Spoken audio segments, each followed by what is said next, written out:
the easiest thing is to just say Psalm 51:10 or another Mm. verse that really sticks with you of Lord created me a new heart and renew in me a steadfast spirit.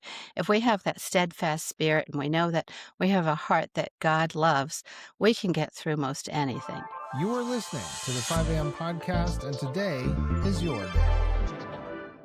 Welcome back to the 5 a.m. podcast. I'm your host, Michael Clausen. When your life throws your mindset or your calendar a little bit of that chaos, how do you maintain your inner peace? When your circumstances feel completely overwhelmed by negative news or sudden tragedy, how do you actively choose joy? Well, most people will treat peace and joy as emotional outcomes that happen to us. Our guest today treats them as deliberate, high performance daily habits. Karen Whitting is an award winning, best selling author of more than 30 books, an international speaker, a certified personality trainer, and a family coach. But she isn't just speaking from theory. She's the mother of 5 children, including 2 that are rocket scientists. She's a grandmother of 12 and a widow who had walked through the grief of losing her husband to cancer. Plus, she has survived more than 12 natural disasters, including a hurricane that ripped away half of her house. Today, we're diving into how to lead your family through chaos, the forgotten stories of courageous women from history, and the daily mechanics of growing a joyful and peaceful heart. Karen Whitting, welcome to the 5 a.m. podcast. Thanks for having me on. I'm looking forward to this conversation, and I was getting my questions and my introduction ready, and then I came across a devotional book you have, and something about American women who were spies. Oh, So I yes. think I would love to start out knowing more about this. Uh, that would be this book. Hmm.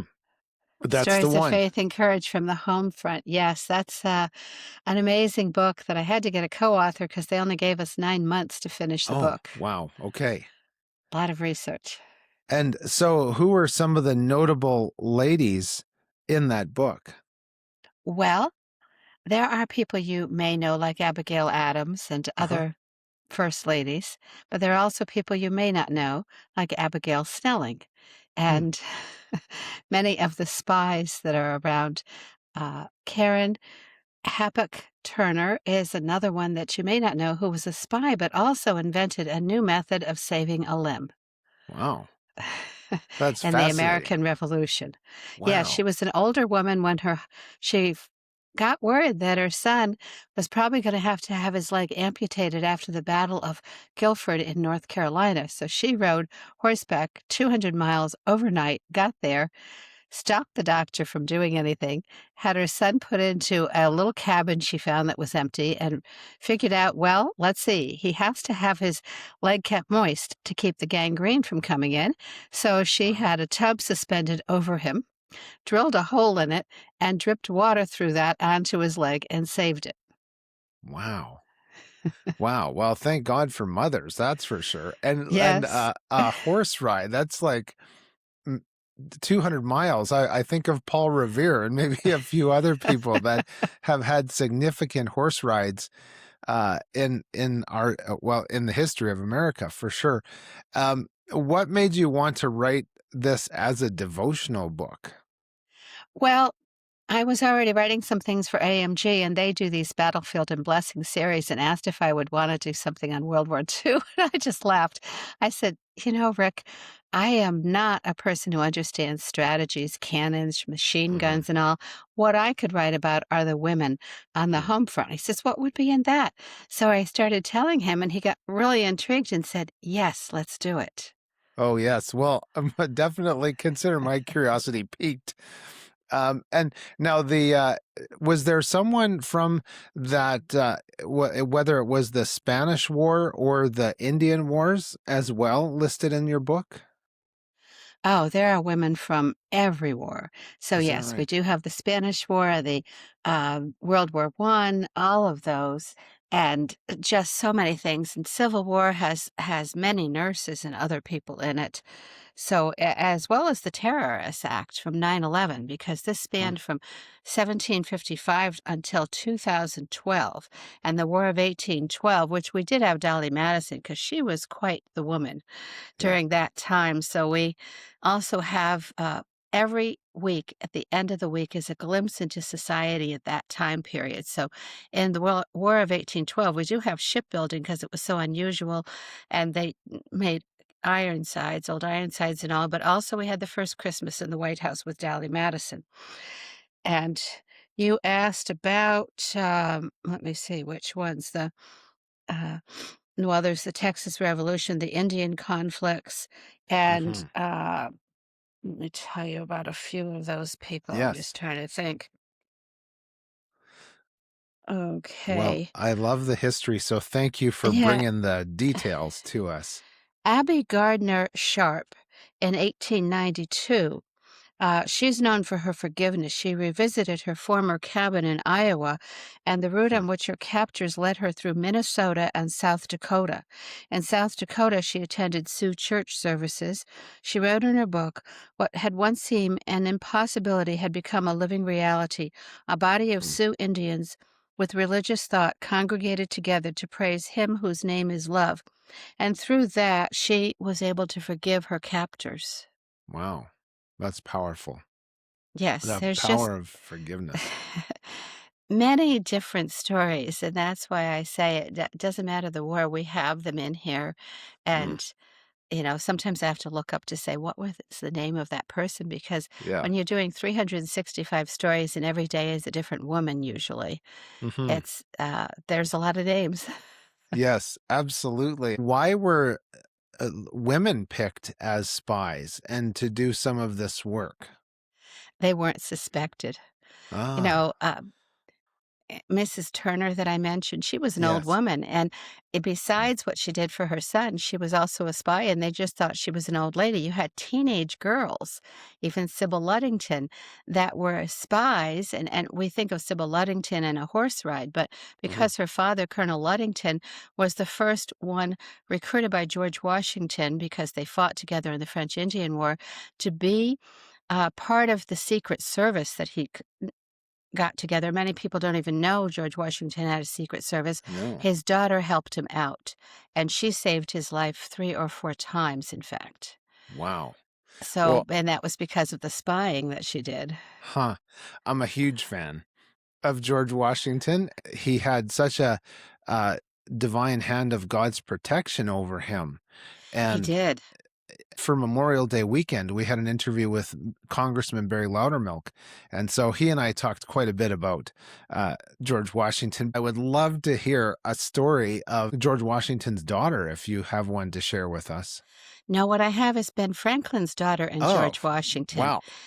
Nice. Okay, Sarah, she, and Edith, Wharton, uh had collected over $2,000 for the support of the soldiers, and they were Wow. so excited, they wanted to give it to Washington, and he wrote a letter back and said, "No, I don't want you to give me money because the men will spend it on drinking and women and gambling, and they need shirts, so I want you to take the money, get fabric, and make the shirts." So they Wow. made thousands of shirts with the fabric they got and sent that to him, and he sent her a lovely letter thanking her for doing it. Wow. Can you just imagine the workforce that those women probably sequestered from their friends and family to say, guess what? We're we're making shirts.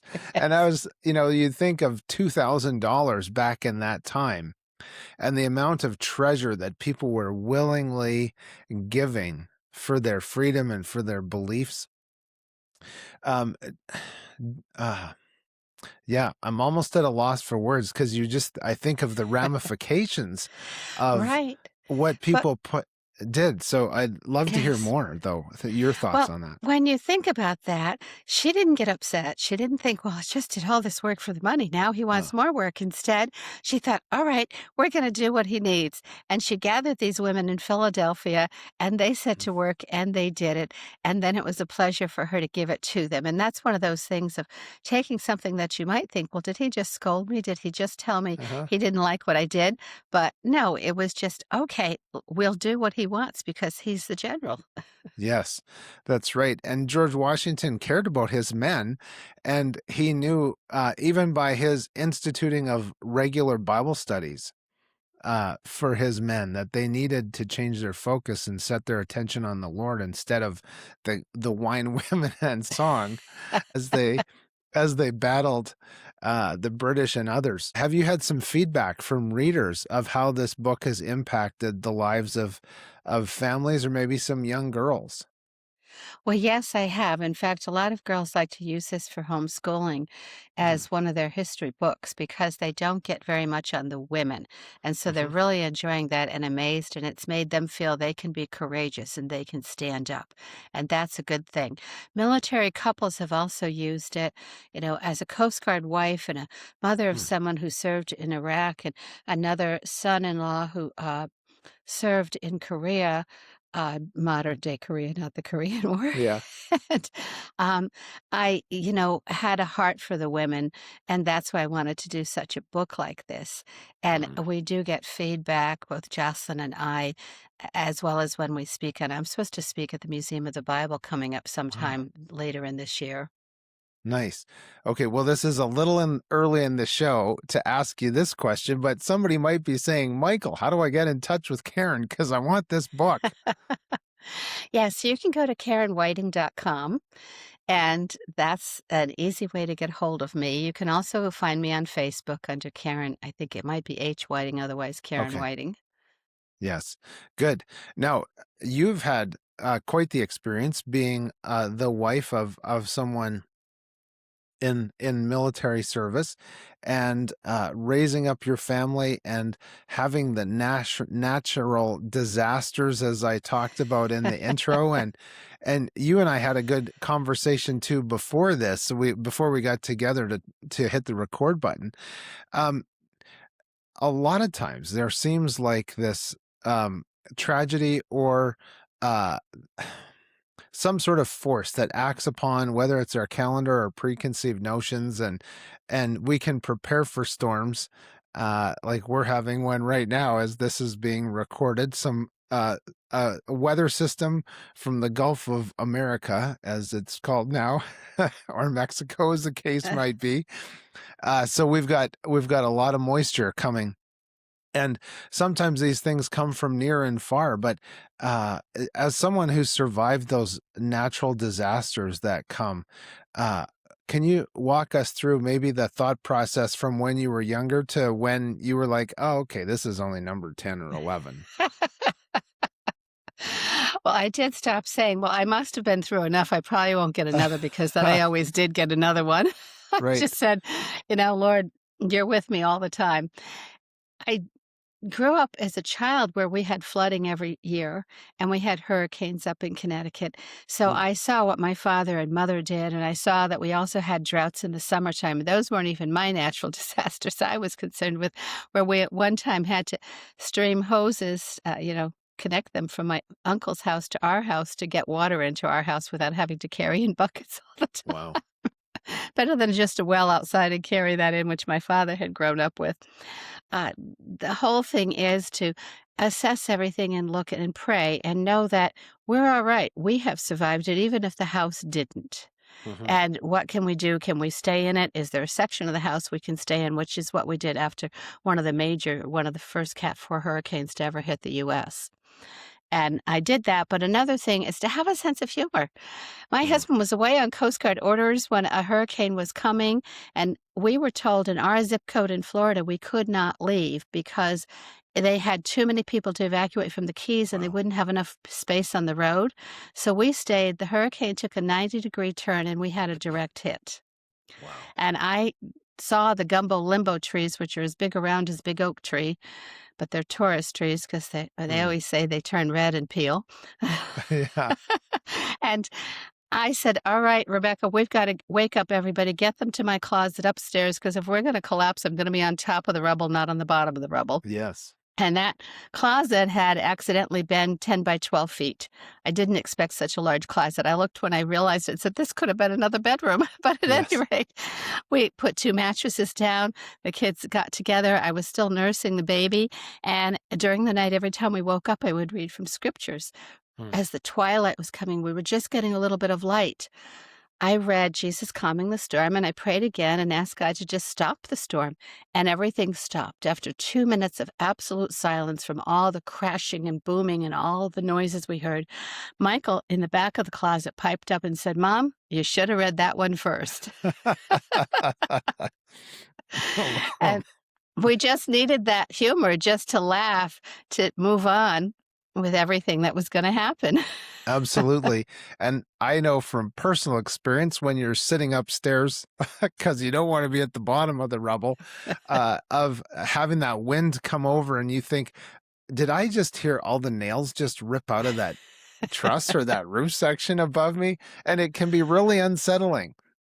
Yes, And well, we did find a complete piece of the wood from the roof that was under all the tiles that had 0 nail or staple holes in it.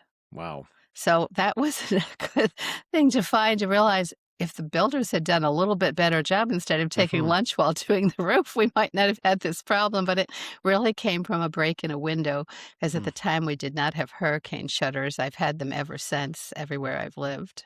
Wow. Yes, that's quite a tremendous experience. And so you talk about that relationship with God and being able to find the solace in the storm in the scriptures. And, there's the stories of Jesus walking on the water and being asleep in the boat. And Yes, of course, we've got Jonah that caused the storm and got thrown right. overboard, and things were peaceful and quiet after that. So you write beautifully about growing a peaceful heart. And so if you're going to grow something, it comes from a seed. So there's obviously a peace seed that has been sown in your life.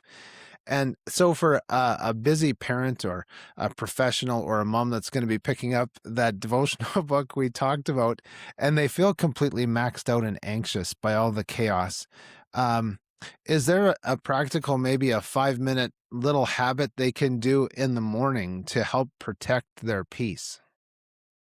Well, I think the easiest thing is to just say Psalm 51:10, or another Mm. verse that really sticks with you, of "Lord, created me a new heart and renew in me a steadfast spirit." If we have that steadfast spirit and we know that we have a heart that God loves, we can get through most anything. And I've been through a whole lot of things, as you have mentioned already. Yes. And that's okay, but we also need to make habits of the little things that annoy us and stress us out. One of the things that I do is, when I'm driving, if someone cuts in front of me, I never think of them as cutting in front of me. I always think of it as, God has let someone come in front of me who needs prayer. They may have no one in their life to pray for, Mm. and they're unfocused. They're not necessarily know what they're doing, or they're in so much pain. They're not thinking about it, or they're in anger. And so I just pray for that person, and that just has been a habit for so many decades now Mm. that it's automatic. I do it, and I thank God for the opportunity to pray for someone that may not have anyone in their life praying for them. Right. That's a very good way to frame things because we have to remember that that peaceful mindset and those other qualities have to be within us, and they're not a response to what happens around. They're not the fruit of what happens around us. They're actually this response that comes from that wellspring of life within us. Can you talk about how we can develop those characteristics so that they're tools that we can rely upon? Yes, one of those things is simply by developing those habits, as I said, such as that, or when your child and you think your child is annoying, you realize that they are calling up for attention. And what you need to do is give them attention. And they will calm down with that, because they're stressed out. And I know they will stress you out if you just don't address it because they're just going to escalate. It doesn't mean to give in to whatever they want. Children have to learn if I say no, I mean no. And my children learned that. I can remember one time when a neighbor came over, and when they came in, I would often say to a child, "Oh, here's a little mint for you to have because it's very sweet. It gives you a nice breath. And I want you to think about just as that sweet, anything that comes out of your mouth should be sweet. If you are Mm. going to speak and say things that are not allowed in this house, you're gonna have to go back home." And going up the stairs, I heard him say to my son, "Oh, your mother won't really send me home if I say something wrong." And she said, "If my mother says it, she will do it." He never said anything bad because he didn't wanna go home. Yeah. Even one day when Daniel wasn't there and I found out he was not in the best of homes, he knocked on the door and I said, "Well, Daniel's not here." He said, "Could I just come in? I'll sit, I'll be quiet. I won't say anything that's not nice." Mm. I said, Wow. "Yes, come on in and sit down and go get one of Daniel's books or something in his room you'd like to play with." And he did that. But it's just one of those things, and those children remember that, not just Mhm. my own, but other people's children who are over when I say something like that. Because if you will carry it out, they will learn to respect you. And Mhm. all of that helps have a peaceful house and brings everybody joy because we don't get upset. We don't fight over things. It's learning. My husband had a great sense of humor. It was fun to play games with him, and he could keep kids from stressing out if they weren't winning. Mm. Children don't like to lose, but you have Yes. to. One of our rules is the winner has to clean up the game. Oh, well, that's So good. if you lost, at least you don't have to clean up. Yes, wonderful. Gotta love those board games. Certainly, we played a lot of those as children when when I was growing up. Lots of great memories of that. Now, one of the things that you talk about is the service in the Coast Guard of your husband and having to be a mother when the father is away on assignment. Um, what were some of the skills that you've learned or you've been able to pass on to young moms or young military wives of how to function in the absence of the man in their life? Right. Well, you should set up some rules before time. What do we have to do? If there's a decision that has to be made because you're away, what do I do? Even if I have to buy a new car, are there parameters I should have on that? Or are there things that I should rent before I buy the car and we'll just rent or borrow one until you come home? You need to know these things because it could upset the man greatly when he Hmm. comes home or the spouse, because it could be the other way Yes, around. that's right. And you need to have your children stay in contact in their own way with their dad. We would record even dinner times and other times, and ahead of time, my husband would record reading books to the children. And then every week, I would bring out a new book and give that to them to read. And he'd even tell them when to turn the page. And that really calmed them down. Mm. But it also did something. I would sit in the other room, and it was like hearing him as though he was in the house. And it made me feel so good. And when he did come home, and it was nighttime, they said, "Oh, Daddy, it's time for you to read to us," because they were used to Mm. he always read to them at night, and he just slipped right back into that part of the function of the family. Mm. Wow, that is a powerful example of staying connected and Right. keeping everyone on each other's minds during Yes. that time. And now you walk through that massive pivot in your life when your husband Jim passed away, and you had been married for 38 years, correct? To the day. He Is that right? died. 38 to the day. Yes, he passed Wow. away on our anniversary. Uh Yes, and that was something else when he went in with a lump, and the Hmm. doctors told him to come back in a year. All they did was take an X-ray, and a year later, he had Wow. stage 4 breast cancer. So that was not good news, but at the same time, when he was in remission at one point, God gave him a vision and said, "It's not your time, but it's coming soon, so prepare everyone," which meant Wow. we knew it didn't matter if he had a lump, didn't have a lump. God had numbered his days, and they Mm. were coming to an end on earth. Wow. Yeah, that is deep. Can you share maybe a specific story during that season of grief, or perhaps in that leading up to the passing of your husband, where you actively chose joy when everything inside you might have been saying, "Just give up, just curl up in the fetal position and bawl." Well, I didn't usually wake up early, but while he had Hmm. cancer, I did because I wanted to see if he was he was alive. Uh-huh. And when he was Yes. alive every day, I would say, "You're alive." And he said, "Yes, I'm alive." And I'd go, "Thank God you're alive." And we would just have this little ritual ourselves in the morning to just be thankful he was there. And we Mm. had another moment together, another day. I also and he and I had decided we did not want the children who were living far away from us in many cases to miss out on time they wanted with him, and we said, "We have the ability to pay for a flight or whatever you need Mm. to come whenever you want to." And so the children would come at different times and stay with us and have that time and bring some of the grandchildren with them for him to see.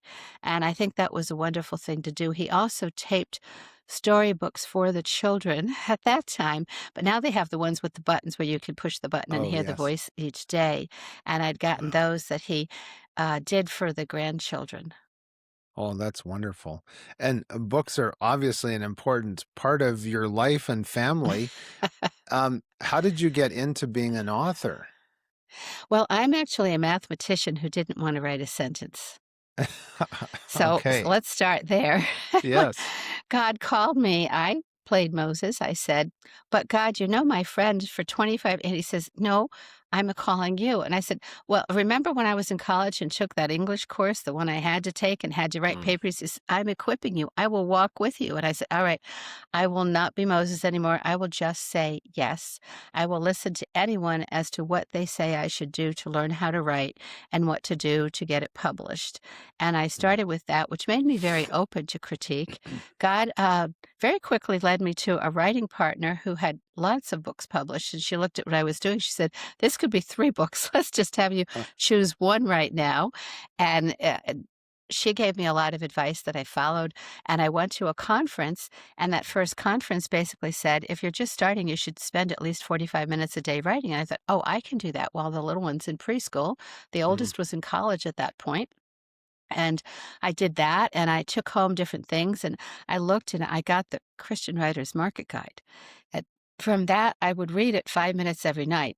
It was Hmm. good to put me to sleep, but it was also good to look and dog-ear the pages and mark them for what I said, "Oh, I could do this, I could do that," because they had tips for these different magazines, and I started writing for children's magazines, and, I was also told, try to submit something every month. So the middle of the month, I'd look around and say, well, what's almost done? And I'd send that in. And within 4 months, I had my first acceptance. And I had 100 straight months where something was accepted, whether it was a book Wow. proposal or an article or something, just a little sidebar. And I also, when I did my first proposal, I said, well, what do I do after I do the proposal? They said, well, you could write another one. And I thought, but what if they're accepted at the same time? And they said, oh, that's a author's dream. No, it's not. Because about a year or two after I started writing, I had acceptances for 4 books in the same week Hmm. with Wow. 3 different publishers. And I said, well, this is not a dream. Yeah. But I had to figure out because I didn't have an agent then, and get different deadlines for each book so I could get them all done within about a year, and I did Wow. it. Well, and so you sound very industrious, and I would suspect that that's a learned behavior, perhaps. There might be a young mom listening or a young dad listening, and they're saying, "How do you manage to pack all this into your day? I'm just having trouble with laundry and children and meals." Well, I have 2 things. I live by spreadsheets. I'm a math person, and I still don't know how to write an outline, so my books don't have outlines. I do a spreadsheet. I take 1 column and say, "Here's my outline for the book," and the publisher seemed to be okay with it, so that's where I go with.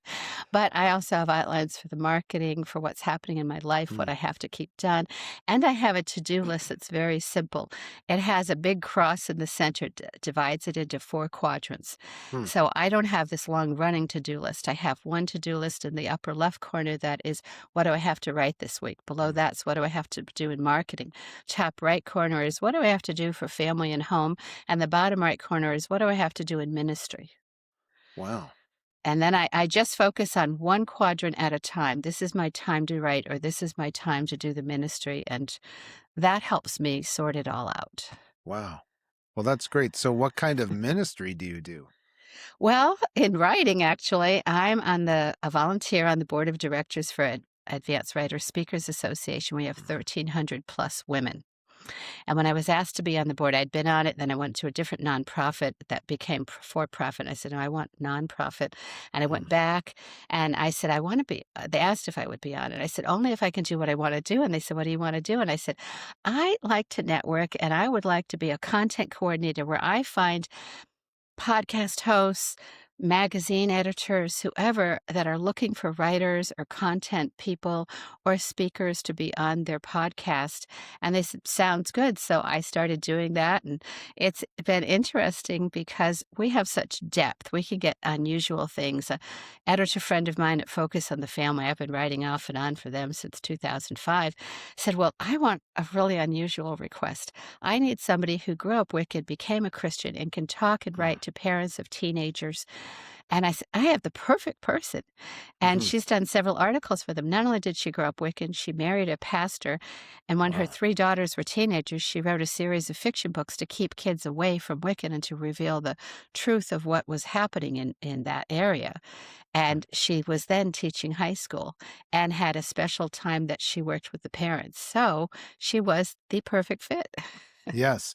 And I think, Karen, I think that we have that writer that you're talking about scheduled for 5 a.m. podcast, I think. Could be. That's Sarah It's, Pollock. yes, I'll If you have to don't, you look. can get her. Yes, that's right. I know that we've For a talked about her, and I'll have to look through my calendar now and just see if we don't have her on, then we need to get her booked for August before that starts filling up. Um, Yes. Now, you've successfully, maybe with the charts and the algorithms and the mathematics, successfully raised 5 children with the help of the Lord, of course. And then you've had two that became rocket scientists Yes. and that whole scientific um and whatever is involved with that, I'm not really sure. I'd have to ask my older brother because he knows everything that I don't, and then some. So every parent listening might want to know your secret sauce of cultivating this environment of curiosity and high execution without Yes. burning your children out. My secret sauce, meeting with my husband once a month, we had a pray and plan always. Oh, And wow. at that time, we would take a calendar and I would circle in red all his tough days, and he would do the Okay. same for my tough days. So Wow. we would know to pray extra for our spouse. I would cook what he liked best. He'd bring home flowers or just be ready Mm. to walk in and pick up the vacuum cleaner, whatever he thought I might need. And that helped us with stress level. And then we would, that time, pray in prayer over each child individual and say, what do they need? What Mm. is their biggest win they've had this past month that we can praise them for? What is the biggest thing we need to correct in them or discipline and train them to change? Because one good is enough without giving them a swell head, and Mm. one negative is about all they can cope with trying to Yes. change. And we would Right. do that, and that really helped. And as they grew, sometimes that one things was, they're really interested in pursuing law or something. So let's have them follow a law person one day. And we would get these opportunities for them because Mm. we thought this might help them decide. And it did. I mean, that one decided, now I don't want to do law, but she really liked following that person around. And it's just doing these so that you have that focus time on what Mm. is the need of your child and what can you do to bless them. Right. So Wow. that I would say was one of the biggest things that helped us in our lives with the children and raising them. Hmm. Well, that is very innovative. I have not heard that like you've described it, but curiosity, obviously, for Michael is still peaked at, and so I, how did you and your husband meet?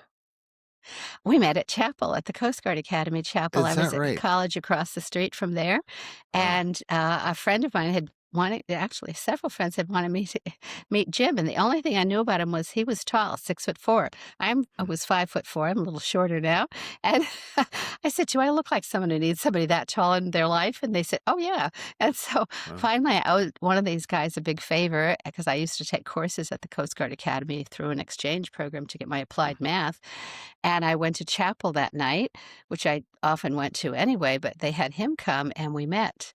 So that was very interesting. We were supposed to meet about 4 other times, but if we were supposed to go sailing, there'd be a big storm that day. If we were Hmm. supposed to be at a wedding, he all of a sudden couldn't be at the wedding. It was just not till it was God's timing for us to meet. Mm. Yes. Yeah, and in God's house under his circumstances. Yes. Yeah, that's good. And sailing, what an activity and a sport. Well, he got to be the XO second in command of the U.S. Coast Guard Bark Eagle, that tall sailing ship Wow. that we're going to see the 4th of July, heading the tall ships into New York Harbor again. Wow. But he Wonderful. did get to do that, to be Wow. on that. Marvelous. There is nothing like sailing. Just the stillness of no motors, and it's just you're reading the wind, and I'm definitely a novice of hoisting a sail. You talk about how sailing maybe had an impact on your family. Well, sailing and anything nautical had an impact because my husband was also a Hmm. naval architect and designed Oh, is that shipyards around the right? world. So Wow. he used a lot of references to sailing and he took them out sailing at different times. And only one of them got to sail on the Eagle with him at one point. Hmm. And it was funny because Daniel had to hoist the sails and everything. And when they got everything going and everything was sailing smoothly, he did just what the cadets did. He fell asleep on the deck. So, but yes, that is good. And I think because he showed them at times, sometimes there's no wind and you have to wait and you have to learn to be patient. Sometimes you have too much wind and you have to really be able to tack fast and move fast. And you Mhm. have to react with what's around you and what you have. Yes. What amazed me about sailing is the patience required, I suppose, when there's no wind, and certainly sailing in the Gulf Islands, up near Anacortes and places like that, even on the Canadian side, because you're in amongst those islands. Sometimes there's just no wind at all, but Mhm. that's not the amazing part for me. The amazing part for me was how you could sail into the wind by knowing how to tack, and all of that. I just thought that was impressive, but a little. Yes, yeah. And that feeling of that breeze on you and just moving over that water is so freeing and so Mhm. delightful to do. And it's those times that he would remind them when we were going through a hard time to just close their eyes and think of something like that that would Mhm. give them joy and that would bring them peace again for the moment. Yes. And Yes. you're a certified personality trainer, and you've compared family dynamics to one of my favorite spots in the world, Pooh Corner with Winnie the Pooh. Can you take us inside a moment in your own home where understanding your child's maybe radically different personalities completely changed how you decided to resolve high stress conflict? Yes, I would say, but let me share one little time when I Okay. first realized with three babies how different they were. Rebecca came into me as I was changing and dressing the baby who was 3 weeks old. We were Hmm. gonna go on the ship that Jim was stationed on for the wardroom to have a celebration that here he Wow. now has a son named after him. It's our second son, but Nice. he's named James. And she comes in, puts her hands on her hips and says, just like a rabbit might say, thumping her foot even, well, Michael did something wrong, and I told him not to, and I tried to help, but he only made it worse. And I thought, oh, this does not Uh, sound good. And I said, what happened? And she said, well, he spilled shampoo on the floor and started sliding on it like he was skating. And I thought, well, since you use powder to dry up the baby's bottom, I would use powder to dry it up. But then I think he thought it was snow. And he got more excited. And I said, okay, I'll tell you what, I want you to stand right here and I was so happy she was not covered with snow and sticky mhm. shampoo. And watch the baby, make sure he doesn't do anything, and I'll go take care of Michael. And I went and got him, and the captain's wife was picking us up that day so we could go on our first outing and she would Mm. drive us. And I hear Rebecca saying to her everything that had happened when I was probably going to close the door and not tell anyone and try to scrape that stuff up after I had gone in and picked up Michael and brought him to the other bathroom so I could clean him up. And I come out, and there she is cleaning the floor for me. Wow. Well, I realized Rebecca, of course, was my rabbit, and Yes. she wanted to be in charge of things. So I put her in charge of the diaper bag, which was fabulous because it always had everything in it, and she would always tell me exactly what I had to buy to Wow. make sure we'd have the diapers, the wipes, anything that we needed. If I'd put Michael in charge of it, he was a Tigger. He made a party out of everything, like he did out of the Uh-huh. shampoo being on the floor. I would have Yes. had it loaded with toys and snacks and probably no diapers, no wipes. If I'd put James in charge of it, he was more a little Eeyore, and he would have been sitting and thinking about what to do, but not getting it done. And you Nice. know, and it goes on like that. If I'd put Darlene in front of it, she would have been more like Pooh and made sure we had some food in it and things. And she would have said, "Oh, bother. Mom, can't you finish this for me?" This sort of thing. And she would have delegated. So that's how they Nice. would have all responded. When we had problems, and it was the first two, the one who wanted to be in charge, that rabbit, and the Tigger who wanted to bounce everywhere, and she didn't want him bouncing, changing TV Uh-huh. stations, and getting in her way, and he didn't want her telling her what to do. And I had to do things a little bit different because when Michael, at one point in his enthusiasm, kicked her in the leg and she's sitting there with a hurt leg, I said, "Well, Michael, the Bible says we have to have what we call restitution. Now it says an eye for an eye, but in my case, it's a leg for a leg. You're going to have to be her leg for the next 30 minutes. Oh, she's supposed to sweep the floor. You're going to have to do that for her." And he had to do that. By the Mm. end of that time, I said, "Now, what do you have to say to her?" He says, "I'm really sorry I did this." It was like, I really wish I hadn't done it because he had to do something. And if she wanted a drink or anything, he had to go fetch that for her. Now, she had her turn because, of course, she was going to do something at some point too. Mhm. But that all had them realize that what they hurt was necessary for that person, and they didn't want to have to take their place in it. Wow. Yes. Powerful lesson about reciprocity and kind of paying the price for actions and activities. Now, you wrote a piece called "The Last Straw Changed Me for Wellness," where you talked about a breakthrough with your son's behavior and choosing to ask questions instead of arguing. Can you walk us through that specific story and tell us how that shift changed how you communicate under pressure? Yes, Michael was in kindergarten. He had a teacher who was a first-year teacher. He was a challenging child because as a Tigger, he bounced everywhere. Mhm. He didn't have to sit still, and he became a rocket scientist. He already knew everything the teacher was teaching. But we had even held him out an extra year because he wasn't ready to sit still Mm. enough. And I would get calls constantly, either from her or the principal, about what he had done that day, and could I correct his behavior? Hmm. Do so much. And he had come home. He always got home before I got the call, so I knew what had happened that day. This one antagonistic child who was on swim team with him, by the way, and he was a bully. And Michael was really not a bully. To a point where I can remember watching him in line, standing perfectly still, halfway in the line. The children behind him happened to hit against him, and they all fell backwards, and he just stood perfectly still. It was like hitting a wall and you bounce off it. And he didn't Uh-huh. even know anything had happened. But he got in trouble, and I said, "No, wait a minute. I saw this." But in this case, with this day, he had this little boy who came 3 desks over to be near him and bother him it's snack time, and the boy's holding his milk and straw. Michael finally took the straw out and threw it on the floor, and that boy screamed bloody murder, Hmm. and I knew I was gonna get the call, and when I got a call, I said, "Well, now, I have a few questions." She said, "What?" And I said, "Well, why was that boy did you allow him to go over to Michael and leave his desk?" She says, "Well, it's not about that boy, it's about your son." I said, "Well, it took 2 people, and without that boy, if he hadn't been there, nothing would have happened."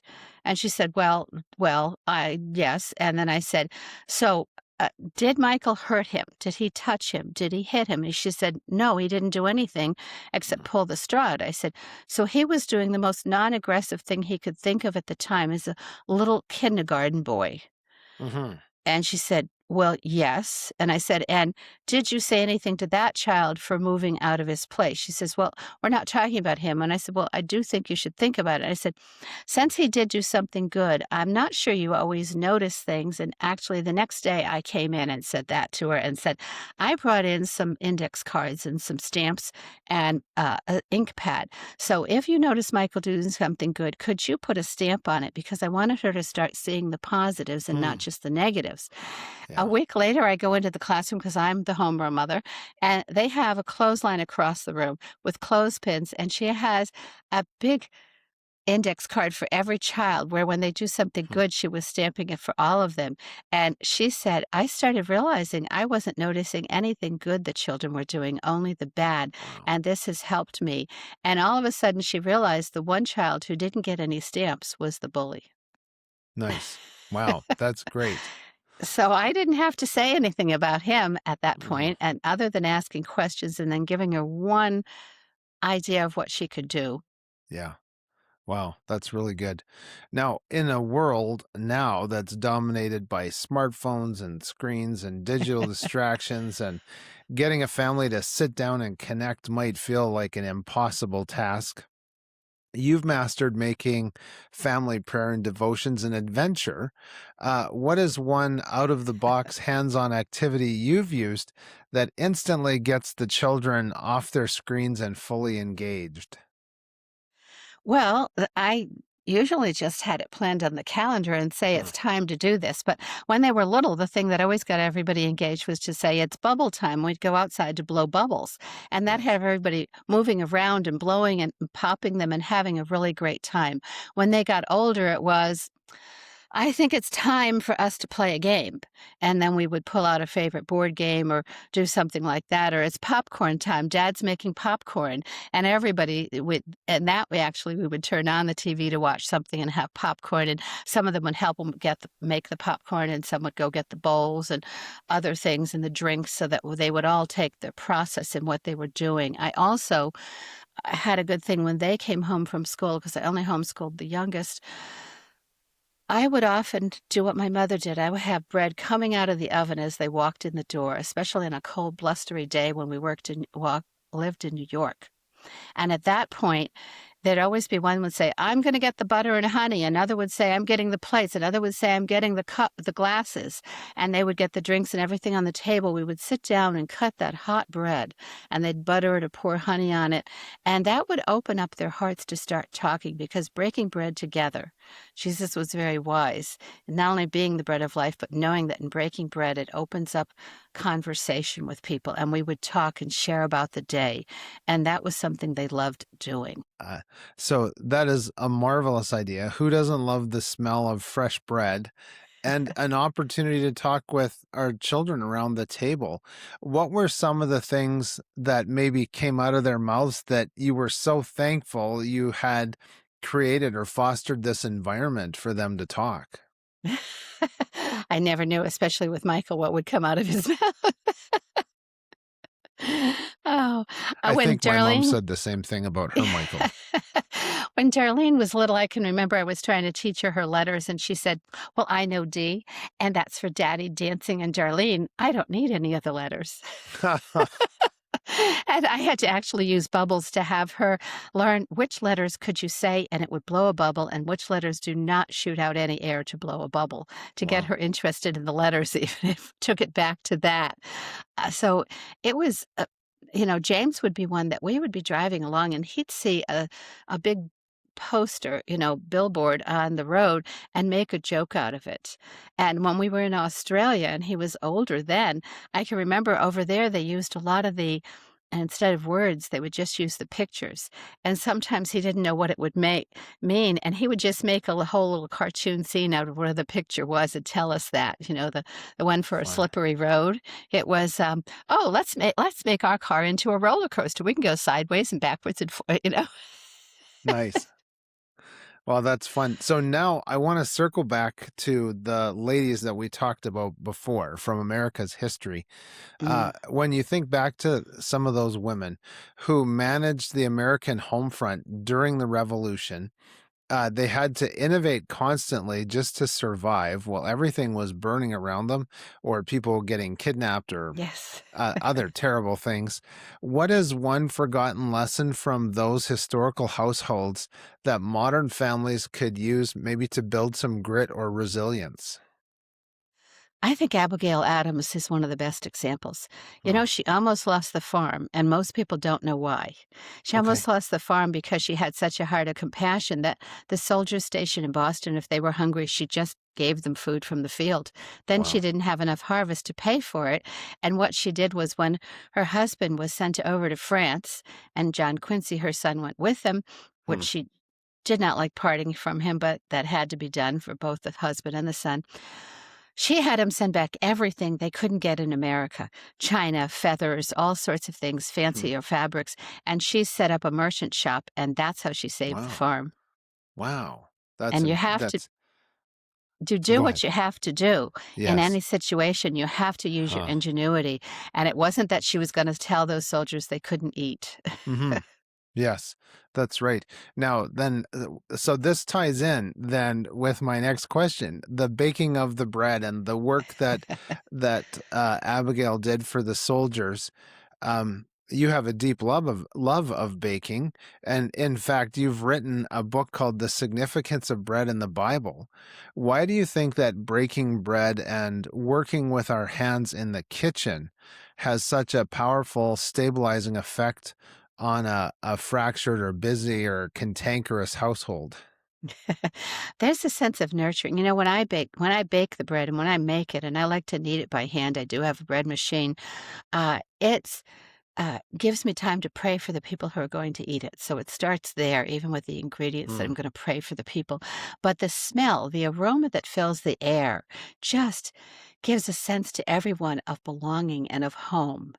And then that sitting down together and breaking that bread is that sharing in a meal and sharing in family makes a big difference to all of us. And it was part of the process for so many centuries, millennials, for people to mhm. bake that bread and share that bread with people.